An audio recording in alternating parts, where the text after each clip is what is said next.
TheRantCast. Oh yeah. All right. Oh man, we are here on the Rantcast. Welcome.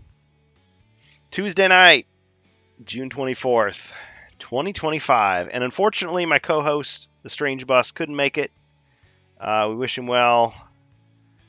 He's getting over an illness, so get well soon, StrangeBus, and welcome. To all of you in the chat, I see some familiar faces. Rob Champ is here. Welcome, Rob.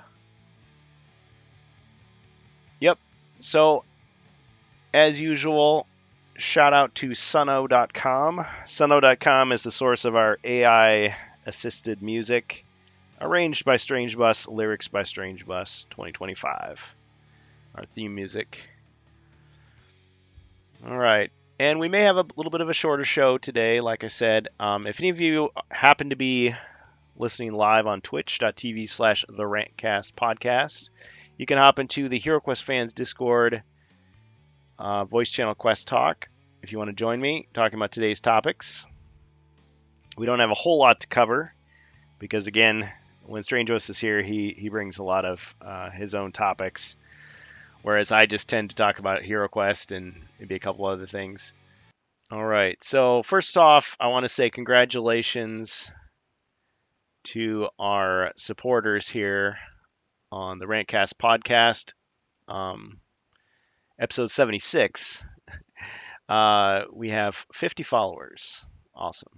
Took us a long time to get there, but I mean, no viral, well, just regular promotion, word of mouth, no viral marketing, nothing like that. So, we have had our supporters over the years. I mean, and Carmine joined our stream, and that was kind of our first inkling that people were actually watching. So, all right. Okay, so our title today is Etsy-maggedon, AI cheaters, and Hasbro layoffs. So all interesting possible topics. All right, so, whoa, gazing into infinity. All right, I'm going to just go ahead and mention the fact that even though StrangeBus isn't here, I do want to promote his stuff. I know he's said many times that due to family commitments and his work schedule, he doesn't stream quite as much as he used to. But he does have a nice archive of things, even after Twitch's massive takedown of videos.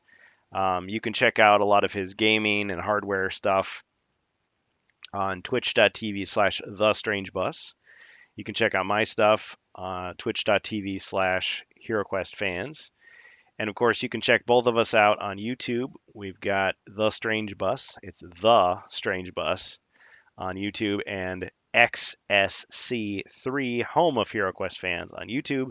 And of course, on Spotify, we have The Rantcast Podcast. That's The Rantcast Podcast on Spotify. And we get those up every week to you if we can.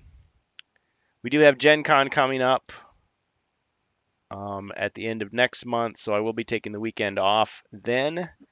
It's possible July 4th weekend will also be incognito, but as you know, usually when we're gone, big news drops. So we'll just do what we can to play catch up. So, of course, a lot of stuff happening in the world. We're not going to focus on those real life things. We hope things work out for the best and people are well. So yeah, that's that. Okay, so as far as our topics go, let's look at topic number one. And like I said, if you want to join me, you can go ahead and hop into the HeroQuest fans voice channel Discord. I know it's weird not to be on the bus of Discord. That's StrangeBus's Discord, which you should also check out. But right now it's just me, so it's fine. Okay, so first we've got Etsy cracks down on 3D printed products. New rules exclude many 3D printed items from listings. Now I've got my own hot take on this, but we've had a little bit of time to cool down. So I'm just going to go ahead and read this article. This is from tomshardware.com. So again, whenever we cite these, we're not saying, hey, we agree with everything on here. We're looking for some resources here. So this is the reporting. Etsy has a dragon problem. This is by Denise Birtacci from June 14th. Okay, so actually it's funny because this article kind of caught my eye. Yeah, this article caught my eye from Tom's Hardware because that 3D printed dragon that you see is actually something. I picked one of those up at Gen Con. I want to say it was the first Gen Con I went to 2 years ago.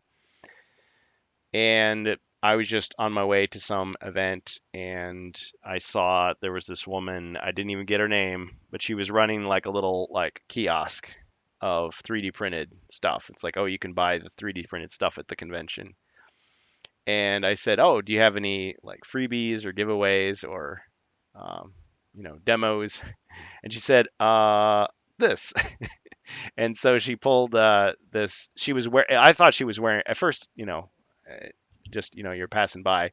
I just thought she was wearing like a feather boa, but actually it was this 3D printed dragon that was like in rainbow plastic. And I don't think I'd ever seen in person like a 3D printed object that was in multiple colors before. I mean, Mercantile sent me that awesome set of HeroQuest stuff that was 3D printed in color, multiple colors. And I guess technically Hero Forge, I did spend way too much on a colored 3D printed item. I'm talking about where, it's PLA, but each of the layers has a different color in it, so it's like multicolor even though it's like one solid piece of plastic. But these dragons are like articulated, so you can it reminds me of those old toys from back in the day. I don't know if people remember these from the 80s, maybe even before that, but they were like snakes or lizards and they were cut out of wood and they were just fitted together really tightly. So you could like hold the tail and you could like swing it, horizontally back and forth and it would just like kind of do a little wave, a little weave pattern, but it would hold together. And of course, if you wanted to break the thing, I suppose you could pretty easily break it. But I guess these dragons were a big deal. So anyway, back to the article. So is this Cinderwing 3D dragon illegal to sell on Etsy? Image credit from Tom's Hardware. Etsy has redefined its creativity standards to exclude a vast majority of 3D printed goods sold on its website. This is quoting the article, of course. Now, anything 3D printed must be produced based on a seller's original design. That's the quote. This would seem to eliminate the wildly popular Flexi Dragon prints and many other 3D printed items that can be found by the thousands on Etsy's virtual shelves. Of course, Etsy is a big site. Sells a lot of, I would call it like homebrew craft, basically, or crap. Someone would call it crap.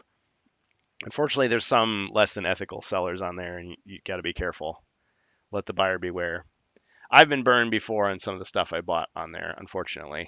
For HeroQuest fans, there's definitely a lot of stuff that appeals to us. A lot of like custom dice, custom figures, custom boards, all that kind of stuff.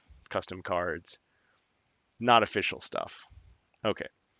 Back to the article. Quote, the move took 3D print sellers by surprise as it was unannounced by Etsy itself. Instead, the update was caught by sharp-eyed Etsy sellers who bothered to read the legal section under, quote, our house rules, quote, end quote, which was buried a few pages deep in a recent community newsletter about keeping, quote, our marketplace safe, end quote. The alarm was sounded throughout 3D print forums as Etsy sellers panicked that their shops might be shut down. Well, I guess that's a lesson to always read the fine print and always keep ahead of these companies. I mean, do I always read, every update that they post on these sites? No. And sometimes they'll warn you that their terms have changed and other times they won't. I mean, who has the time, right? But it pays to take the time. Anyway, back to the article. When Etsy first launched 20 years ago, wow, it's been that long, 20 years ago, it was an online bazaar of handmade crafts and vintage clothes. Sophie Duba, Senior Director of Marketplace Policy at Etsy, joked during a video about the policy changes that in the early days they weren't sure if they'd allow the use of sewing machines to make handmade items. Oh, I get it, because it's a machine. Now the site is flooded with cheap trinkets sold by drop shippers, resellers, and sadly large 3D print farms. The company began cleaning house in 2024 by introducing creativity standards to reassure shoppers that Etsy still had a human touch. Under the new policy, every one of the millions of items on Etsy's virtual shelves should fit into one of the four categories. And they are made by seller, designed by seller, handpicked by seller, and sourced by seller. The categories are pretty loose, but Etsy hoped this would keep humans in the loop. 3D print sellers have assumed they fit in the made by seller category, as they do make physical products. The original creativity standards seen here in a May 29th, 2025 screenshot from the Wayback Machine, that's Web Archive, state that items made by a seller can be produced with computerized tools from a designer pattern. Oh man, thinking of AI now. The line has now been changed to read, quote, items produced using computerized tools, physical items that a seller produced in their personal shop or home using computerized tools such as a laser printer, 3D printer, CNC, or Cricut machine. These items must be produced based on a seller's original design and are often personalized or customized to a buyer's specification, end quote. So obviously they're trying to avoid bootlegs. This back to the article. This would exclude the thousands of makers who subscribe to designers like Cinderwang 3D and have permission to print and sell her articulated dragon designs. Etsy did not say how it plans to enforce the new policy. Well, I assume by taking people down, banning their sales. But yeah, good point. It continues. Designers are encouraging their supporters to stay calm and wait for clarification. Until then, sellers may be able to keep their shops open by putting a little extra effort into their listing and photos so they have unique personality. Advice being shared on another designer's Discord suggested personalizing with sanding and painting, allowing customers to pick out their materials, creating gift baskets, and offering prints as kits that allow buyers to have more hands-on experience with the product. 3D printing as a whole is not endangered on Etsy, as printing and selling their own creations is still encouraged, and people with a stockpile of 3D party designs can still sell items on other platforms like Facebook Marketplace, eBay, or TikTok. In-person vending at festivals and craft fairs is also an option, like I was mentioning with my thing. Okay, blah, blah, blah. All right. So my initial reaction to this, let's see if we have any comments here. Okay. Yes. Thanks, guys. Okay. Rob Champ says, I feel I can see both sides to this, but they're trying to look out for creators. Agreed. I mean, you can't often say that about a big corporation, but yeah, their whole point for existing is to allow these sellers to do what they do. I mean, if you have no standards at all, people could just sell anything. Oh, fine, I'm just going to sell bombs and like guns and stuff. It's like, well, that's not what they're, even if that made, money, I'm going to sell, adult novelty. It's like, well, even if that made money, that's not the point of their store. That's not the type of store they want to run. So yeah, they have standards that draws people to it. As long as people know what those standards are, they can, decide they want to do business there or somewhere else. Yeah, and it's to promote small time people as opposed to just, yeah, you could just go to Target or Walmart and just buy your stuff. But if you buy a license, I feel that's fair. Agreed. Hey, Jacer. Jacer says, I agree. If they are paying for a license, maybe they will need to partner up with the creator. See, that's what I would say too. I think, and here's my rant part, because if we go and just take a look, let's just take a look at Etsy right now. So I'm not signed in, so you don't see my personal information because I do use Etsy, not as much as I used to, but you just type in HeroQuest. This is what you see. You got extra quest, more like extra expensive quest. Know what I'm saying? Okay. You got, well, $311 for a 3D printed board. Dang. So I know that Ribby finished painting a Dragon's Rest 3D printed board, which looks very similar to this. But man, when it's all hand painted, looks amazing. Gotta say. And again, I love the one that I was gifted, the 3D printed one that's in color. But it has a very like comic book look to it, like a cartoon look. Whereas his, I mean, it's just got a whole new layer of realism when you paint it. But I mean, I don't have time to paint something like that. So, I mean, I'm happy with what I've got, but I'm really impressed with what he was able to do. Anyway, back to this. Yeah, you can see that some of this stuff is kind of questionable because They're really copying the HeroQuest style. But you could say, hey, these are original products. You can't buy these from Hasbro. But then you've got people that they will just go online and you've got, oh, yeah, here's somebody who just painted their Hasbro HeroQuest set. I mean, so you're buying the set, but you're also getting like a custom paint job. It's like, okay, they've transformed the product instead of it just being bare plastic. It's fully painted. But I mean, people will go online and they'll find files, like free files, like STLs, and they'll just, print the item on their 3D printer, and then they'll sell that.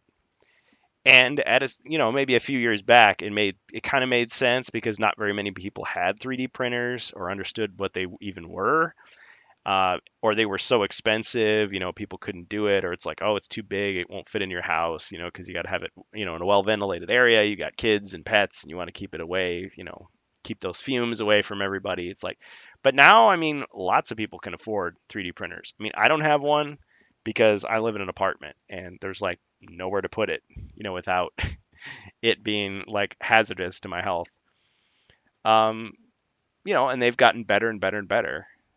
They're still not perfect, but I mean, I've been bad mouthing resin prints for like tabletop gaming for a long time, but more recently I've seen some resins that are pretty good. I mean, they remind me. So the original resins that I got from Minis 3D, which I don't recommend, I feel so bad that I spent any money on that, and I kind of forgave the guy, and then I got mad at him again, and then I kind of forgave him, and now I'm just thinking like, look, I'm just not going to do business with him anymore, or sellers like him, because I don't feel like it's a good product, even if he's totally upfront with what he's selling.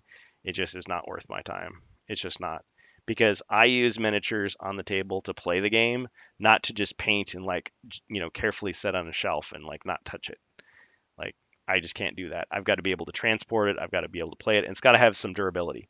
Well, anyway, those miniatures, that resin was like glass. So imagine, you drop a glass on the ground, what happens? It breaks. It shatters. I mean, you can try to glue it back together, but it's never the same. And then there was a little bit better resin that he had where it's got a little bit of a give to it, but it feels like a really, really cheap plastic. Well, the latest resin that I've seen, excuse me, cheers to the dead gamer out there. Much better. Yeah, so the new resin, when I feel it in my hand, you know what it reminds me of? Like a plastic fork. That's what it feels like to me. And you could say, well, maybe not like the absolute cheapest, recycled plastic fork you can find, but you go to a restaurant, maybe it's not, a super high-end restaurant, but they've got some good sturdy plastic forks. That's what it kind of feels like in my hand. So you could say that's maybe just a little bit weaker than like the plastic miniatures from the 80s that you'd buy in like model kits. So it's getting there. But I mean, how expensive is that stuff? And some of those things that they sell, they aren't really even 3D printed. They're just like recasts. So somebody has just like made a mold and like made a copy of an actual product. So it's not necessarily 3D printed. Now the 3D printed stuff, it's like it varies. Because if somebody's got a 3D printer that's several years old, well, it's still going to be the same level of quality, and materials probably from that era as opposed to like the newest thing. So anyway, but you just can't really tell from the pictures, or even if they've got a little video of what you're getting. So when they show like in this particular one, so this one here, like this tells me nothing. This tells me nothing of like what this actually is. I mean, because it's just a CG image. Oh, it's like, okay, this looks a little better, but I mean, it doesn't tell me anything about like the durability of these pieces. Like, I want you to show me a video of you dropping it like 3 feet onto a linoleum floor or a wood floor, and just show me what happens to it. Drop it, with those horns downward, and show me it not breaking and not cracking, and you know, assuming it's not deep faked, maybe I would consider it. But yeah, these are very, very expensive. People talk about like Warhammer and stuff, like saying, "Oh man, Games Workshop is threatened by this." It's like, no, Not really, because the I could see the benefit of getting 3D print, and I guess I've diverted all the way into the 3D print realm, but it is important because that's the main topic. Is with the Games Workshop stuff, I am preparing for this Warhammer 40,000 tournament, doubles tournament at Gen Con, and you're probably tired of hearing about it now, but I've been obsessed with like painting my army, my orc army. And so I've kind of like jumped, headfirst into the deep end of the culture of Warhammer, and I'm trying to like take a crash course and like learn the basic rules and the requirements and all this stuff. Well, if you want to be competitive in the game, like you have to follow the rules of the tournament, and the rules of the tournaments usually are it has to be Citadel products. It has to at least look like the thing it's supposed to represent. Doesn't necessarily have to be exact, but it's got to be like an official product, and it's got to be fully painted, battle ready. So at least 3 colors, and then the base has to either be textured or it has to be like sculpted. So in my case, I threw glitter on it. It's like, okay, that's a texture. That works, you know. But anyway, you got to do that. But if you want to stay competitive, quote unquote, so a new edition comes out, you've got to learn the new edition. And yes, you don't necessarily have to buy all the books and cards and everything, but you have to find it online. You find images of the stuff. You learn the data from other people that bought it. But then with the plastic figures, it's like, okay, so certain figures maybe are discontinued. They're not sold anymore. And so those become expensive. And then I could kind of see somebody going, okay, this is out of print anyway. I can't find it for a decent price, so I'm going to pay for somebody to print me or recast me a lower quality version of that rare figure that I can use in a tournament that will be cheaper than buying, the scalped version. But then you think to yourself, well, wait a minute.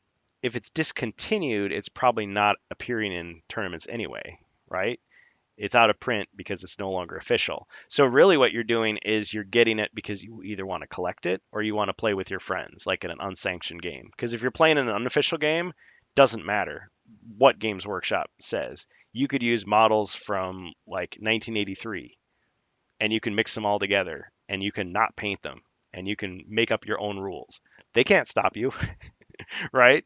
But if you go to the Warhammer store, they're going to say, well, you know, use these products. Now, the nice thing for me is I'm building an orc army. Well, a lot of the orcs haven't changed since 2007. Think about it. It's 2025 as I speak these words. 2007, it's still good. So, yeah, I had to change the base size on a couple of figures. Big whoop.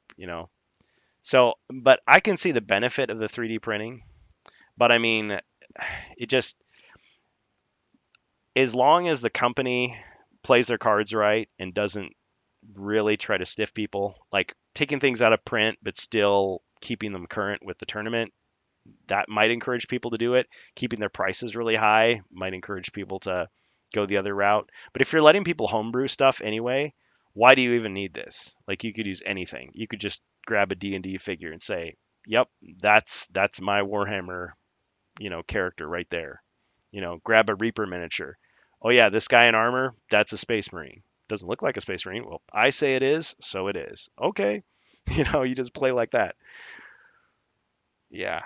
So, and you can paint anything. I mean, you can take, I mean, Bohemius is here. Hey, Bohemius. He gifted me a lot of really cool 3D printed stuff. And it's like some of that stuff, I don't know what to, think of it. I look at it and it kind of looks crappy, but once you paint it, it looks amazing. I mean, I'm telling you, man, because you've painted some of that stuff. He sent me some that were pre-painted and I was like, wow. I mean, it's just such a dramatic change. It goes from like a hunk of like gray nothing into a work of art. You can see the character come alive, and the flaws that you see in the printing, you can totally cover up. And with a decent paint job, you can make it look amazing. And he uses PLA, which I think is much more durable than resin. Again, resin is more, has more detail. It's closer to looking like metal, but it's more like pottery. It's just very fragile. All right, let's go back and read some comments because I don't think this is a bad thing. I think there's a lot of abuse, or there has been a lot of abuse of 3D printing, people stealing other people's designs and just throwing it up there. I mean, all this is saying is like, oh yeah, I got this design somewhere. But what would stop somebody from saying, oh yeah, Minis 3D, that's from Monstrous Encounters. Oh yeah, I made it. Me. Copyright me. Well, then presumably his fans, his followers would be like, hey, wait a minute, you stole that. And then they would be making complaints and people would be boycotting my shop and I'd get in trouble. But I can't just like put it up there and just not tell anybody where it came from when really I just downloaded it. Or they see, oh, I downloaded it. Okay, well, maybe I'll get taken down. But yeah, getting permission from the original artist. So Minis 3D, as far as I understand, that was his deal with Monstrous Encounters. Monstrous Encounters would design these 3D files that were inspired by, classic HeroQuest mostly, and Dungeons and Dragons and Warhammer. And then he would Minis 3D would print them out and sell them through the store. And I don't know what their agreement was. Like, does Monstrous Encounters get paid for that up front? Does he get a portion of the sales? Who knows? But whatever they have worked out, it's like he allows it. So he's not, Minis 3D is not stealing from Monstrous Encounters. But that's just one example. I don't know what all goes on, but at least they have to like start the paper trail. So I guess you could more easily find out if somebody is just outright stealing or copying. All right, back to the comments. Thanks, guys, for your comments. So Bohemia says, I think it's okay. It preserves the identity of artisanal and original craft of the product. Yeah, I don't want that handmade stuff to go away. I mean, there are sites out there that are just 3D printed stuff. Like, can they help it if that stuff is popular? I mean, you might want to go on there and just buy like, something that somebody made out of leather or sculpted out of metal or wood or something. Rob Champ says Labyrinth HeroQuest. Yeah. Jason says clear plastic forks. Well, I mean, they could be the clear plastic. I'm talking about, yeah, I know there's a wide variety these days. But let's say you're, okay, how about this? Your grocery store. Okay. I know that back in the day you had your grocery store and they would just have, your vegetables or, you go to your butcher shop or your bakery. But nowadays they have these big chain grocery stores like Meyer or Hy-Vee or what's the other one? Schnucks or Fairway or places like that. Safeway, whatever region of the country you're in, you've got your chain. You know what I'm talking about. So it's like your everything grocery store. Those places. So they will sell like tableware. I still call it silverware, even though it's made of plastic. It's not made of silver. Back in the day, stuff was made out of silver. You find silver, just like your fine china. But anyway, yeah, your plastic stuff. It's like that stuff. As opposed to like, you go to the gas station and you get a sandwich and they give you like a knife, fork, and spoon, but they're like super crappy, like bendy and they're like barely there. Like they'll get you through the meal, but after that they're not gonna survive much longer. But I mean some of these, fine tablewares, they actually look pretty good. Usually they're white or black. Sometimes they're even like chrome looking. I don't know how safe that is, but it looks cool. If you took a picture, it would look like you were eating with metal tableware, flatware, whatever you want to call it. There's so many different names for that stuff. But anyway, knife, fork, and spoon. But that's what it reminds me of, the feel of the plastic. But I mean that's brand new to me. Like I up to now I had never seen that stuff because I basically boycotted this stuff. I'm just like I don't want to spend any more money on this. I don't trust it. I'm either gonna buy like a Reaper or a WizKids or I'm gonna buy Citadel Warhammer because I know what that stuff is. I know what the quality of it is. Now there's a little bit of a softness to the Warhammer plastics. Like when they put the stuff on the sprues, you've got your figure, but then you've got these little tiny like almost like toothpick like points sticking to them. But those points are really thin. You can easily cut them with a sharp knife, but that's so that you can get it out of the figure out of the package. And also people make their own modifications as well. They cut off the arm of the figure and they put a different arm or they put a different weapon with super glue. Clear plastic forks, heavy duty but shatters. Well, that's the thing. If you take a plastic fork and you just like chuck it on the ground, it doesn't break. Now, if you're trying to like dig into some like really hard ice cream, yeah, it may break your spoon. If you bend the knife too much, it'll break. But I mean, that's the type of like durability I'm thinking of. I mean, the original HeroQuest figures from the 90s. I mean, if you stepped on them, yes, they would get like bent, and you could break them if you tried. But I mean, the 3D printed stuff, I mean, it'll break just sitting on the shelf. It seems like, or just you jostle it slightly and it just breaks in half, or oh, it falls off the table onto the floor, broken, immediately. As opposed to you actually would have to give it some real force to break, like a polystyrene type model plastic, hard plastic. Bohemia says some of the minis I sent you are my latest prints and I think are very smooth and comparative with the earliest. I'm tweaking the precision of the print every time. I'll never reach resin precision. Well, that's okay because Bohemians, first of all, I mean, it's awesome that you sent me that stuff, but I didn't like demand it. I wasn't like, you've got to send me this stuff. I mean, you offered, so I'm like, okay, well, that's great. If you want, these are some things that I'd love to see. And you sent me all kinds of stuff I didn't ask for, but was really cool. And the package he sent me was just loaded with stuff. The most recent one.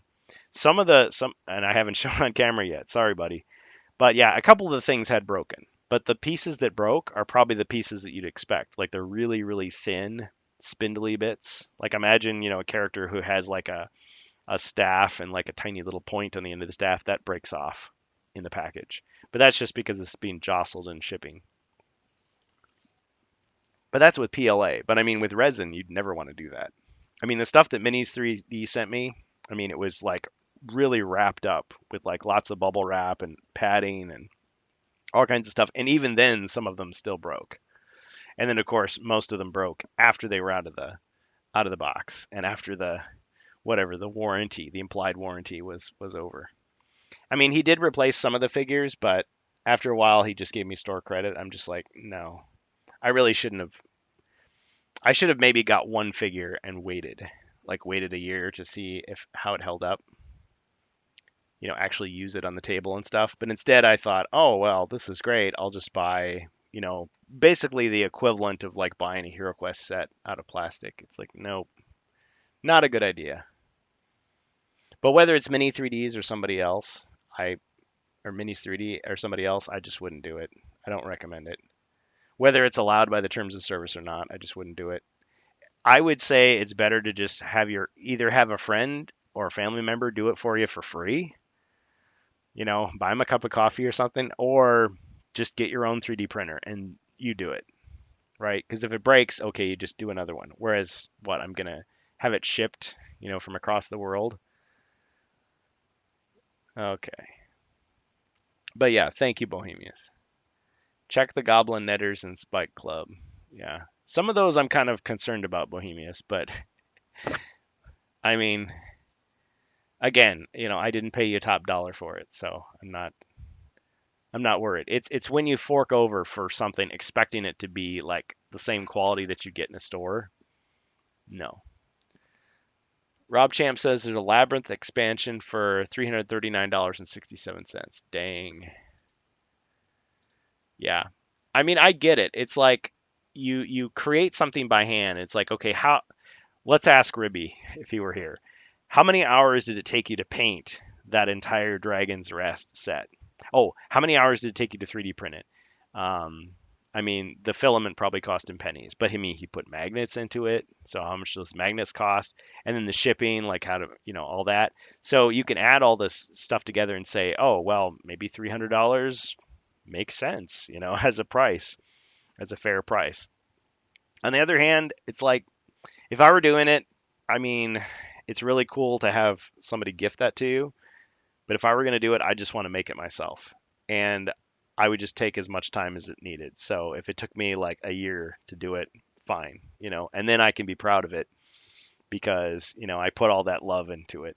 It's kind of like this orc army. Like I could have just paid somebody to just hand me a pre-painted army. I could have done that. It would have been really easy. And when you think about, okay, the time that I took, I could have been doing something else. The paints that I used, the brushes, the water, the paper towels to clean up, the containers, I don't know, trips to the store, like all that stuff. It's like, okay, well, maybe it gets close to the amount that I would have paid somebody to paint it for me.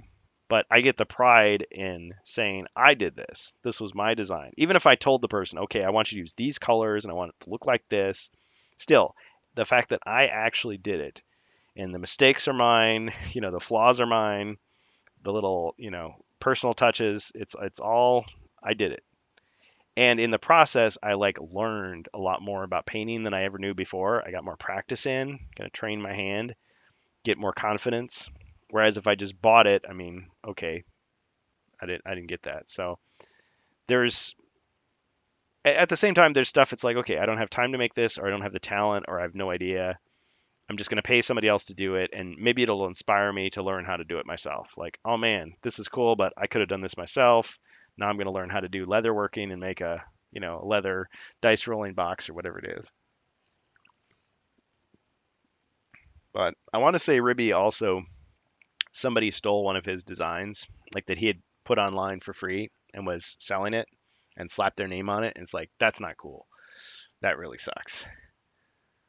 I mean, it's not to say that everything you need to make a profit from everything you create. But when somebody else just steals your thing that you put out for free that you wanted people to have for free, just takes it and sells it, and now they're making money off your design and you're getting nothing, that really sucks. And they didn't even bother to ask you or anything. Okay. So Bohemia says, check the Goblin Knitters and Spike Club. Yeah, I will. Last time I checked, they were okay, but they've been sitting in the box for a while. Jacer says, printing bits, bones, skulls, and stones. Helps out on basing. Yeah, well, I've seen some kit bashes. I've seen some really cool stuff people have done where, yeah, you've got the official figure, but you're like, I don't like the weapon that he has. So you've got like a custom weapon that you made, and so you bolt that on. Or you don't like the head, so you put a different head on, maybe one that you made. And as long as like the structure is pretty solid, with regular plastic, it's probably going to be pretty good. Like I did, well, Bohemius actually printed me some um, Space Marine heads were from like a different era, like the era that I was used to. I think the Mark 7 heads, because the figures I have are like, I think they're Mark 8, so they look different. They have a different design, and I like the older design better. And with the 3D prints, I mean, a lot of the details lost, but once you paint it, it looks. I mean, it's such a minor thing, but it's just like the faceplate is different. So once you paint it, you stick it on there, and it's just the head, so the whole figure is, structurally sound. So you're not picking up the figure by the head. As long as you're not doing that, it's going to survive, right? But if his whole body was 3D printed, I'd be pretty ginger about using it. Yeah. Yeah, and my brother-in-law has a 3D printer, and unfortunately he doesn't have a lot of time these days to like help me out with printing stuff, but at one point, I mean, he printed me out like more HeroQuest compatible bases than I can ever use. Like he gave me a ton of them. So it's like, okay, great. So if I ever need to put a figure on a HeroQuest base, I've got it covered. I don't have to buy any. And they were PLA, so they're really strong. Perfect shape, perfect size, perfect color. Jacer says styrene bend it once, it stays there, but bend it back, it breaks. Yeah, it gets softer. And I remember the HeroQuest swords, like they on the figures, like they would bend, and you could like slowly bend them back into place, but you'd see like a white mark where they were. And I know people were saying, oh, well, if you dip it in boiling water, maybe it'll soften it up. You can also just paint it. You paint it over, and no one can tell. But I think most of the HeroQuest figures I have, the vintage ones, have some stress marks on them from where they've gotten bent, either because people stepped on them or they're in the box, wrong. Like, the box closed on it and it was standing upright or something. We've kind of repaired them. Now, take like Reaper, they've got like the bendy plastic. Those, you can bend them all over the place. And they do break, but they can take a lot more abuse. Like people stomped on them, dropped them off buildings, stuff like that. It's the harder plastic that tends to be a little bit more brittle. Jacer says PLA is $20 plus per roll on sale or in bulk, so price adds up. Yes, it does. Well, I think some of these people they have like they call them printer farms. I don't know how many printers they have, but I'm picturing like 100 printers or something like that, and just yeah, bales and bales of the plastic filament. It reminds me of that plastic that you buy for the weed whackers. It's like a thin like strip, like a round, like it looks like spaghetti, plastic spaghetti rolled up in a ball or in a roll. But each print, when you think about it, it's just like the amount of plastic that's used is like pennies worth of plastic. But yes, you have to get the whole roll, and they get these drying units to keep them dry because if they get moisture in them, there can be problems.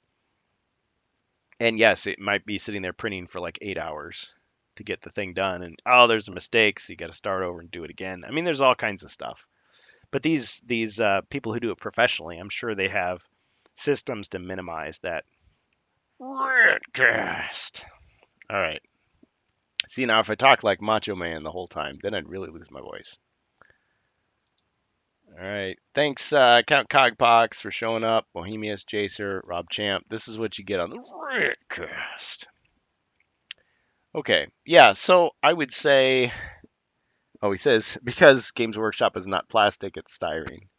Well, I don't know. Maybe I'm not the expert that I should be, but I thought polystyrene is a type of plastic. Like when you just say plastic, that covers like a huge wide range of things. I mean, garbage bags are plastic, right?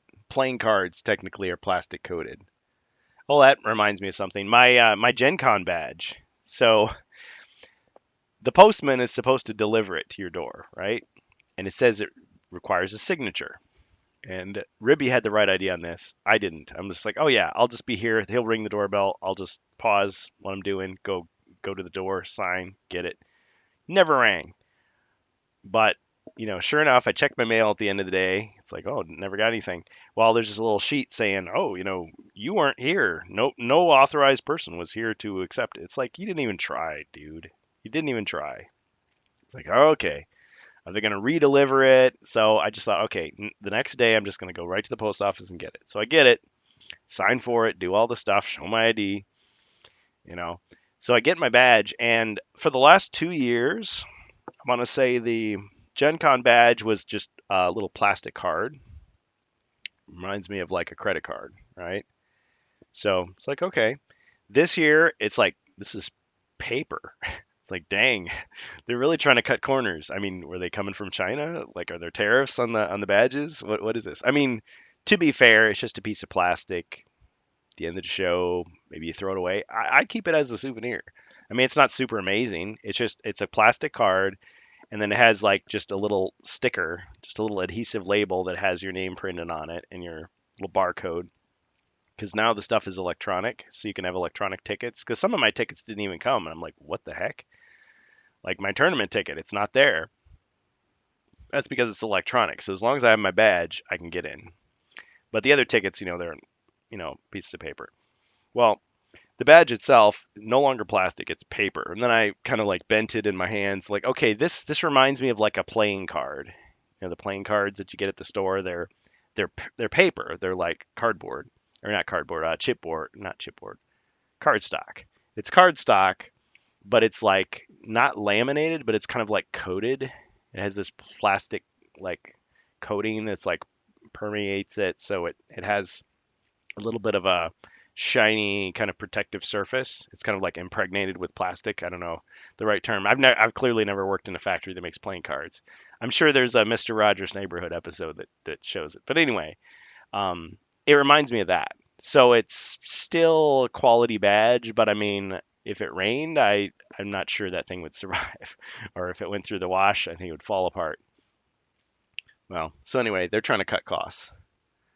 But even so, with my tickets, I'm still like thinking, man, I'll still need to go through the line to make some changes because I'm not sure that I'm going to go to all the things that I signed up for, and there's some other things that I want to do that I don't have tickets for yet. I don't even have any generic tickets either.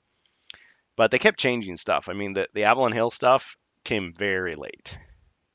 So whatever was going on, they opened up lots more sessions of the Gen Con convention exclusive First Light Quest. But yeah, thinned down a lot. All right, well let's move on to our next topic, or I'm never going to get through these. But thanks guys for your patience. We'll just have to edit some of that stuff. So Etsy-maggedon. Okay, and then our next topic is the Hasbro layoffs. I think we all recall infamously what happened. Hasbro laid off a whole bunch of people right before Christmas. And Carmine, Chris Nato, head of Avalon Hills, our project lead, whatever his title was, he was the main guy that was talking to us, other than Twitter's Argon, who turned out to be Avalon Bill. Well, both of them were let go by the company. I mean, Wizards of the Coast, a lot of people were gone. So yeah, we were just like, dang it, what's this going to mean? Are they going to still reach out to the community? And things got a lot quieter, and a lot more of our speculation didn't get addressed. And it's like, shoot, this sucks. But still, their products were good. And I mean, we went to Gen Con the following year, and it was like, don't know what to expect. Well, Doug was there, Patrick was there, Craig Von Ness, Tess Hogan, Rob, forget his last name. But I mean, they did the best they could. They still put on a good, welcoming committee, so to speak. They still had their demos. Social media was a lot quieter, but I mean, in more recent times, they got a guy on the Discord. So I mean, they've worked on reaching out to the community as much as they can, but you could definitely see it was scaled back. Well, anyway, a new set of layoffs has happened. So like, oh great, once again. And you think about Hasbro, they make toys. They've talked and talked about how they want to get into AI and they want to go back into video games and digital stuff and gambling and all this other stuff. And it's like, great. Just great, But they rely on a lot of these factories in China, it seems like. And the Hasbro Pulse's HasLab, or just HasLab, is all about the collector stuff. Limited run things. It's like, well, where do you think they source this stuff from? Well, the whole tariff situation, talking about that again, I'm sure has affected their plans. So for a while they paused pre-orders and then they brought them back. But anyway, let's look at the layoffs. There's not a lot of details here, so there's probably more info coming. Again, for the sake of our friends at Avalon Hill, I hope it's none of you. I mean, it sucks to lose your job. I hope you can get another job soon. But yeah, now this time they say it's only 3%. Still, their team is pretty small by this time. But anyway, this is an article from Investopedia.com. And there's a lot of other articles reporting the same stuff. This is actually from Reuters. I always forget how to say it. Reuters, the reporters. But anyway, this one, toy giant Hasbro lays off 3% of staff amid tariffs. This is from June 18th. Article by Nisha Gopalan. Toy maker Hasbro, which makes the Monopoly board games, manufactures some of its toys in China. Some. Key takeaways. Hasbro laid off 3% of its global workforce as tariffs boost costs at the toy maker. Well, and I remember CEO Chris Cox some time ago, a couple months ago now, I think, was saying, "Oh, well, we're just gonna raise the prices on the collector stuff, and you won't notice it." But those aren't his exact words, but words to that effect. The maker of Monopoly and Nerf had 4,985 global staffers at the end of 2024, according to its annual report. Hasbro sources around half its toys and games sold in the U.S. from China, according to Reuters. Half. Well, that's some. Half, that's a lot. I'm surprised it isn't like, 90% or 100%. I guess they'd be in big trouble if it was. Hasbro has laid off 3% of its global workforce as tariffs boost costs at the toy maker. The maker of Monopoly and Nerf Oh, so they just repeat themselves. It's like you don't have time to read the article. So well, anyway, 4,985 global staffers at the end of 2024, according to its annual report. So 3% would be about 150 people. A person familiar with the situation noted. What's that? Footnote. Okay, 2024 annual report. Okay, so you can actually read the actual report if you want to. A person familiar with the situation noted, however, that the layoffs amounted to fewer than that number. Okay. Still, 150 people, I mean, a small team to begin with. I mean, theoretically, that could be all of Avalon Hill right there. So hopefully not. We haven't heard anything. One of our members asked on the Avalon Hill Discord, but they may not be allowed to say anything. It's possible they can't speak to the public about it. So, but I mean, it doesn't hurt to ask. We are aligning our structure with our long-term goals, Hasbro spokesperson Andrea Snyder said in a statement. According to Reuters, anybody knows how to pronounce it, correct me in the chat, please. Is it Reuters? Reuters? All right. I took journalism in school, but I never learned how to pronounce Reuters. Okay. Hasbro sources about half of its toys and games sold in the U.S. from China, which has faced a spike in tariffs on its exports into the U.S. under the Trump administration. Wall Street Journal reported the layoffs earlier. In April, Hasbro stuck with its full-year forecast for the year, though it noted the uncertainty of the current tariff environment. Hasbro shares, which ends Wednesday up by a fifth this year, rose 1% intraday trading Wednesday. Oh, of course, because it's Investopedia. All right, and then they did just point out that they did get Hasbro's comment in the latest share price. So, well, anyway, we wish them well. I feel like, on the one hand, these companies like Hasbro strike me as extremely greedy, extremely short-sighted, monopolistic, ruthless, heavy-handed, all those things. At the same time, they make some products that are really cool that a lot of people like. And can you blame them for adapting to the environment that they're in? Like the way the taxes and the trade agreements and political situation, all that stuff allows them to do what they do. And so they come up with a plan and they do it. And it makes them money and they get away with it. And then when things change, all of a sudden they're hurting. And what do they do when they're hurting? Well, they cut the people at the bottom. Not always though. I mean, sometimes of these corporations, managers do get cut. I mean, Chris Nato was not a line worker.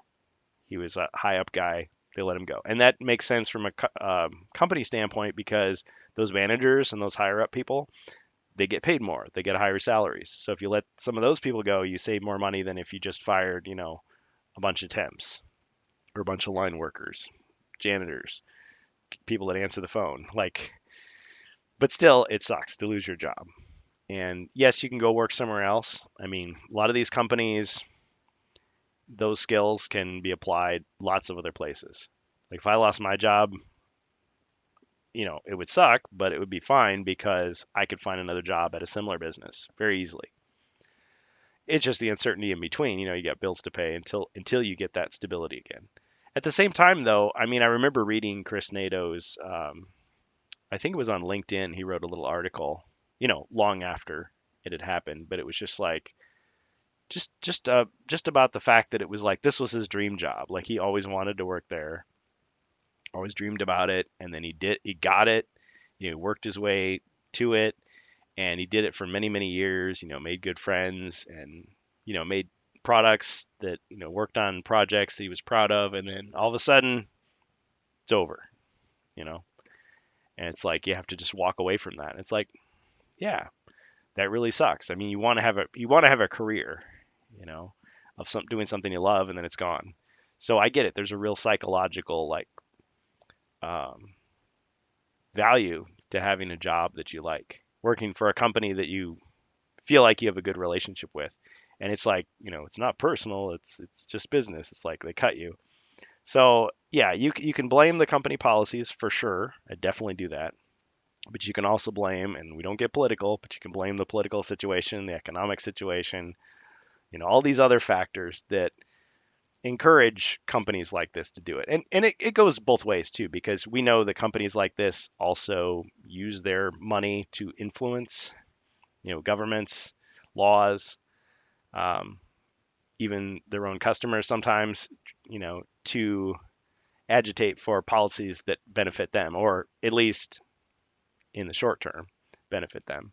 So, but if they're a smart company, if they do their best, they will be able to adapt to the situation. Now, will they continue to make products that we'll want to support? That's the question. So we haven't yet heard anything about any effects on HeroQuest. I mean, Crypto Perpetual Darkness has one plastic miniature in the box, but that was completed long before we heard about this. So I don't think the two are connected, but it does seem like they're cutting corners. All right, any comments? Nope. All right, so Hasbro layoffs, and then the next topic, I guess, is our final topic, unless anybody wants to jump in with anything. This was sent to me. It's kind of we're not a reaction channel, right? We don't just go through the headlines and comment on them. But there was this, and credit to TheStrangeBus for sending it to me. This is YouTube. This is choosing AI wife over real girlfriend and daughter. This is from Penguin Z0, aka Charlie, aka Moist Critical. We've cited him before, popular YouTuber, 16.9 million subscribers. Dang. Must be nice. Well, anyway, this is one of many, many articles. And it's kind of like, I don't know, I feel a little guilty looking at it because it's like I feel like you're just gawking at some weird person because they are a weird person. And you think, okay, does this person have like mental illness? It's like it's not their fault, or are they just a really, I don't know, messed up person? Are they faking it for publicity? Is it just a hoax? Are they trolling? What is this? And then is this just a really, really random thing, or are there other people like this? But it seems like every few years you hear about somebody who falls in love with a fictional character or tries to marry like an animated character or something. Like there was one guy, he had a wedding for they say it was an AI, but it just looked like a hologram cartoon woman, like an anime girl who was just like in a box. And like they had a ceremony where he's carrying the box around. It was just really weird. But it's like, okay, is this performance art, or does he really think that this is like a person that he's in love with and is now gonna live with, even though she requires batteries? And I guess it was kind of like the company went out of business or something, and I don't know, I have to look it up, but it was like the character died. So it's like, is he gonna be okay? Is he gonna have a real relationship now, or is this his way of becoming famous? I don't know. But I guess the big point of it, and I'm not gonna play his video, but if you want to watch it, you can. He makes his commentary, but it's just like commenting on how sad it is, how people are so lonely that this is what they resort to. And I guess I just think, a person could have a loss of perspective. If all you ever do is one thing, like all you ever do is chat with people online, you might start to think like, okay, these are my only friends, and whatever they say like makes me happy or makes me sad, and my whole life is connected to that. But in this case, this guy has a family. He has an actual wife. He has an actual child, and it's like, why why would this fantasy become more important than those people who are actually in his life? So I don't get it. Are they having a fight? Are they, how must they feel? It's like, okay, anyway, so apparently he was talking to the AI and he proposed to the AI to see how it would react, and it said yes. And so it got deleted because it ran out of memory, and then he actually like cried at work, or he claimed he cried at work. So I don't know. Half of me wants to say he's just doing it for attention. It's just, he became famous. But it's like people are laughing at you. They're mocking you. They're thinking, man, what a weirdo. What's wrong with this guy? So he'll probably get way more hate than anything else. But I don't know. Maybe that's how he really feels. If so, I feel bad for him. I hope he gets the help he needs. But yeah, I mean, how would you feel? I'm not married, so how would you feel if your significant other was like, "Oh yeah, I left you for an AI character"? It's like, 'cause first of all, it's not even alive. It's not even human. And I guess you might think, well, you cheated on me, but this is not a real person, so I guess I'm not threatened by it. But it's like, wow, how wrong have you gone that this is what you do? It's just like, I don't know. I shouldn't be laughing. It's just weird. It's just strange.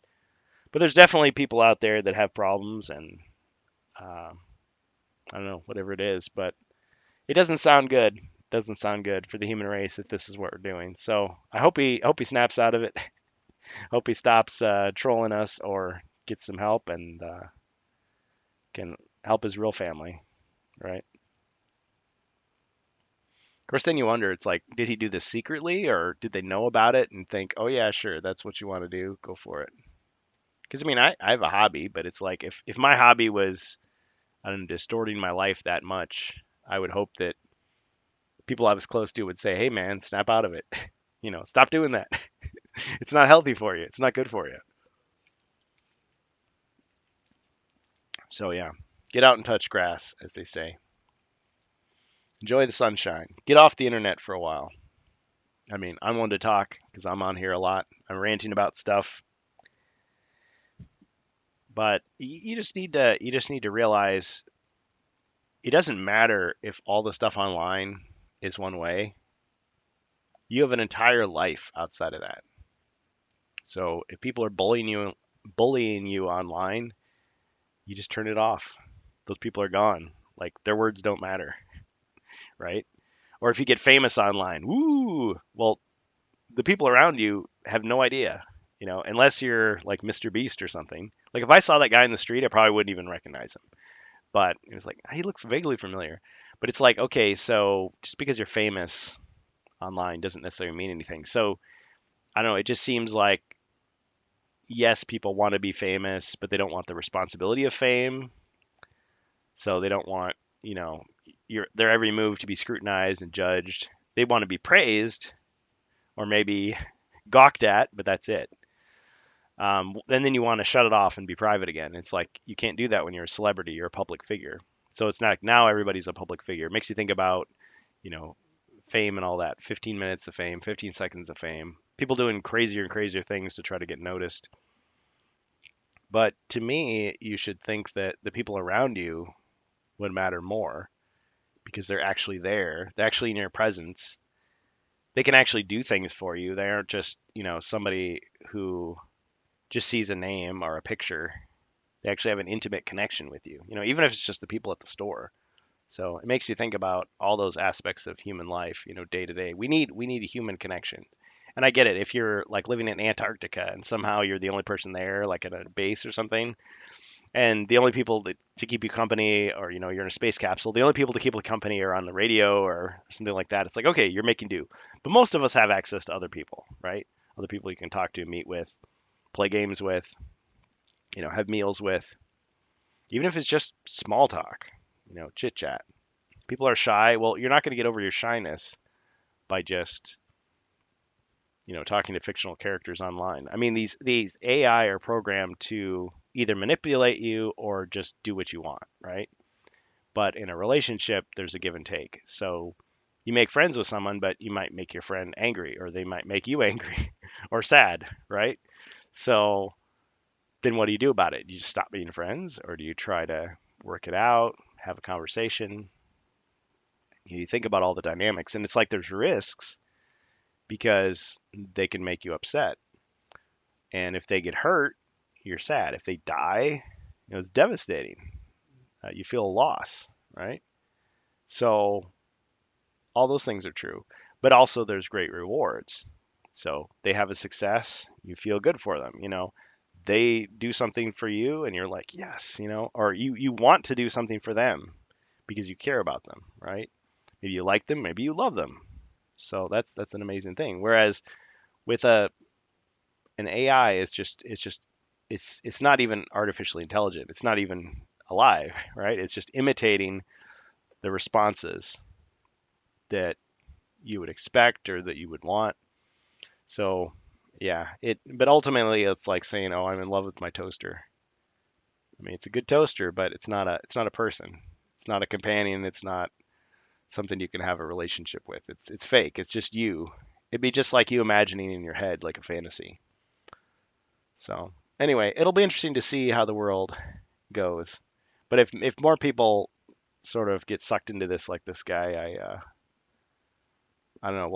They'll have to open up new types of therapy to help people. And hopefully the therapy is actually talking to an actual therapist and not an AI therapist, right? Because it's just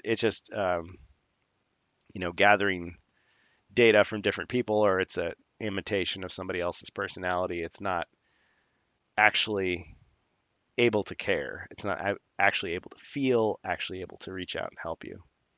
So anyway, getting all philosophical there at the end. Well, I think if we have no further comments, we can wrap up the rant cast, kind of a shorter episode. I can let my voice rest.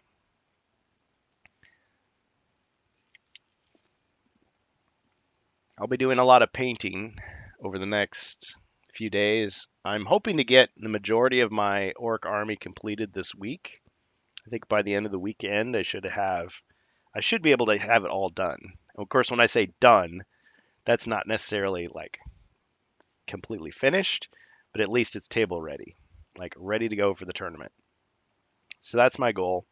I have some other things that I want to get ready for Gen Con. I have still t-shirts. I still have cards and tiles to design, but thankfully that stuff is a lot easier to complete. I mean, that's just a couple of hours as opposed to, several hours a day of, fine tuning. So should be fun, should be good. Definitely look forward to seeing a lot of you there at Gen Con and seeing what Avalon Hill has to put out. But hopefully, yeah, hopefully there's plenty of people left. Great episode. Well, thanks, Rob. I feel like it was a little slim pickings this time, but at least we had something to talk about. Yeah, it's much easier when you have a partner on the show. I think I told StrangeBus at one time that like if we couldn't both be on the show, I'd just cancel it. But the problem is, then his schedule changed,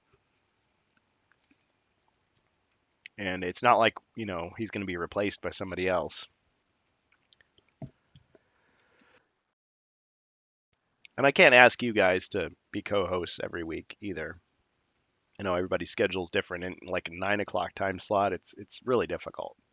It's easy for me, but not easy for a lot of people. So when we do a solo show, we just talk about whatever we want to talk about, and that's that. So thanks, Rob. I appreciate it.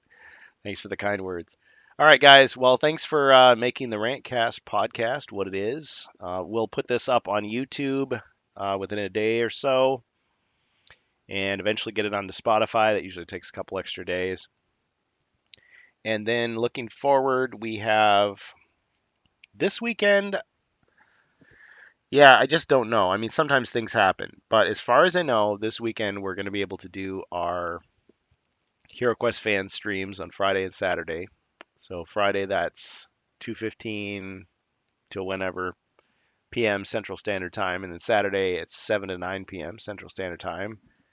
Twitch.tv/HeroQuest fans. And then we'll see after that. I think the 4th of July weekend we will take off, so I'll update the schedule. And then we've got the 11th and the 12th in July, 18th and the 19th, the 25th and the 26th. And then since Gen Con happens the next week, we won't have HeroQuest fans stream on August 1st or 2nd. But just like we did last year, we will try to do, I mean, if we can't do a live stream at the convention, which technically is not allowed, We'll do some type of stream probably that night or even that day. I mean, all we got to do is step outside the door and we're not technically in the convention anymore, right? So we could do a live stream that way or just post some stuff. I mean, other people are going to be doing the same thing. So we'll be posting photos, audio, video, whatever we can get as far as reporting to give you, that fan perspective of HeroQuest, Avalon Hill, or other interesting things, Games Workshop, whatever they're doing. Yeah, fingers crossed. But I mean, Ribby's going to be there. My friend from the old neighborhood's going to be there. Sika Hashem's going to be there. Angus, I think, is going to be there. Rob is going to be there. As far as we know, Amalgamash is going to be there, maybe in disguise. And Carmine will not be there. I checked. I was hoping that, maybe he'd be at the Tops booth. We could stop by and say hi, but he said he wasn't going to be there. Darn it. Oh, well. And I think I asked Avalon Bill if he's going to be there, and he said no. But I mean, last year, PSK was there. It was cool to meet him. So there's, we may meet some brand new people that we've never seen before. But yeah, if you see us, just feel free to say hello. We can always exchange swag. I know Ribby brought a lot of his stuff. Yeah, he's coming this year, of course. Ribby has his remarkable rims and awesome coasters. I don't know if he's going to bring that 3D printed board, but you have to ask him about that. If he can manage to haul it, it looks like he did a great job on it. But yeah, Saturday of the convention, so that'd be August 2nd, we'll be in the stadium. So it's the Lucas Oil Stadium. That's where they're having the Warhammer Doubles tournament. That starts in the morning, and theoretically it would go like into the evening, like 10 hours long. But that's assuming we survive the tournament. I mean, for all we know, we'll get eliminated right away, and that'll be it. But I think even just the game that you play could be, 2-3 hours. So we would at least play that, and then if we get eliminated, okay, well, then you got the rest of the day to do anything we want. But I have a feeling if we do the interviews, it'll probably be on Sunday, if they're willing to do interviews. If they're still talking to us after all this drama. Just kidding. Joe Manganello. Yeah, he said he was. Yeah, exactly. Joe Manganello is probably going to be there. That's my guess. Now, the question is, if he's there, what will he be doing? Where will he be? Will he just be milling around? Will he, at some game that he designed? Will he be at, the Wizards of the Coast area? Will he be with Avalon Hill talking about his HeroQuest thing? Will he be up for an interview? Will he be signing autographs? Who knows? But even though, I mean, I'm not obsessed with the celebrity of the guy, I still, despite all our complaints about Crypt of Perpetual Darkness, I'd still, at least like to acknowledge, what he did. Say thanks, shake his hand, whatever, get his autograph, or just say, hey, look, there's Joe Manganello. Get a picture with him. I mean, maybe he'll have a cool costume. I don't know. You meet some celebrities and it's like somebody that you really look up to or you really appreciate their work, and it's just like, oh, they're just a normal person, or gee, they're kind of a weirdo. why did I get so obsessed? They're just kind of a weirdo. But, he seems like the kind of guy who enjoys those kind of conventions. So I think it's kind of nice that he'd be there. But I mean, I definitely love to see, I mean, I hope they're still part of the team. They haven't been cut. Tess Hogan, Rob, Doug, Patrick, Craig Von Ness. I don't think Stephen Baker is going to be there, but I mean, if he was ever there, I would definitely thank him in person for his work on HeroQuest. But yeah, that's about it. All right, guys, we'll wrap things up. Thanks for joining us on the TheRantCast.